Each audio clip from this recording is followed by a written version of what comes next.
Buying a property investment with existing tenants and an existing AST. What things should you watch out for? I'm going to move over to another question from May, and this is from Sally. It says, if I buy a property with tenants in situ, what do I need to make sure I'm covered legally? Pros and cons of buying with tenants. Unfortunately, Tim's not with us. The Gigolo will be back in 2 months' time, but he's doing another session with someone else at the minute. I'm sure we'll hear all about that in the next episode when we'll get him to talk about it and apologise to you as what avid listeners that love his pilot sounding microphone that he has on a frequent basis. So unfortunately, Simon, I won't be able to answer that question, but Simon Hodson, are you able to, Paul's got his hands up, but Simon first, and then Paul, if that's all right, to answer that question. I would have thought the most obvious thing would be, first of all, check that they've got newly signed tenancy agreements so that they're kind of up to date, which I'm sure Therese is going to come and kind of tell us all about that. That's the main thing. If it's known as a lifetime tenant, then you've got pretty much next to no chance of getting that sorted, and steer well clear. Getting funding for that is nigh on impossible. At rates that make sense, I should say. Paul, go for it. Yeah. So I totally agree with Simon. The other thing I'd say is make sure you get an up-to-date rent statement. I've recently bought one via auction, and nothing was mentioned until the very last minute, 2 days before completion, when they said, "Oh, we've got to send you a rent statement." I said, "Yeah, I'm expecting that." And then they go, "And don't forget you've got the arrears to pay." And I went, interesting.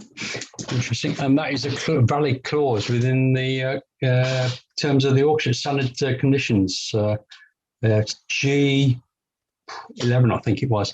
But needless to say, I stuck to my guns and refused to pay and said, "You didn't give me fair notice." But I was lucky that the auction company supported my claim on that. But so if you are buying, make sure you get an arrears statement prior to exchange, as arrears can be added to your purchase price and may not be recovered. If they've got arrears, what chance have you got of recovering them? Get a full reference checks for all the tenants, and if any tenants fail, then insist on vacant possession. So vacant possession is far safer, but is likely to impact your cash flow, and that's the reason why I went for the particular one in the auction.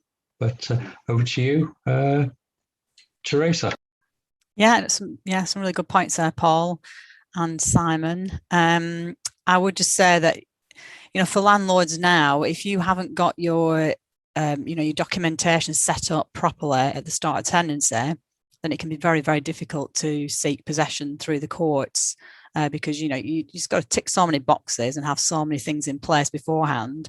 So as well as checking sort of rental statements, I'd probably be on the phone to the advice line at the NRLA and be sitting down and saying, this is exactly what they've made available to me. This is a type of agreement that they're on.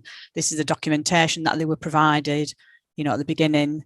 So, it is possible to do it, but it's just, doing your due diligence, as always. I'm sure the panel will agree. That's always the number one tip. It can be a success because, you could have a good tenants. So you've got no voids, your cash flow is there and instant. But if it's done wrong, then, you could be hit quite hard. But also as well, if you take on a tenancy like that, you do need to fill in certain forms to do like a change of landlord sort of agreement. So, but yes, that's what I have to say on that one. Please note that we have a couple of events that we think you should register. The first one is the Property Expert Panel.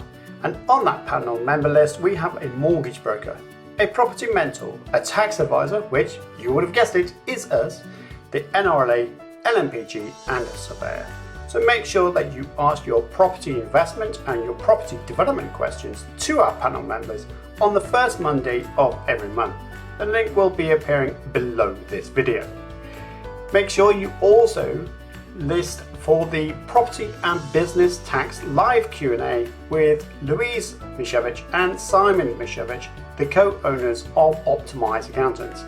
You can ask them any question you would like live on our stream, and that is on the third Monday of every month. Again, the link will be appearing below this video.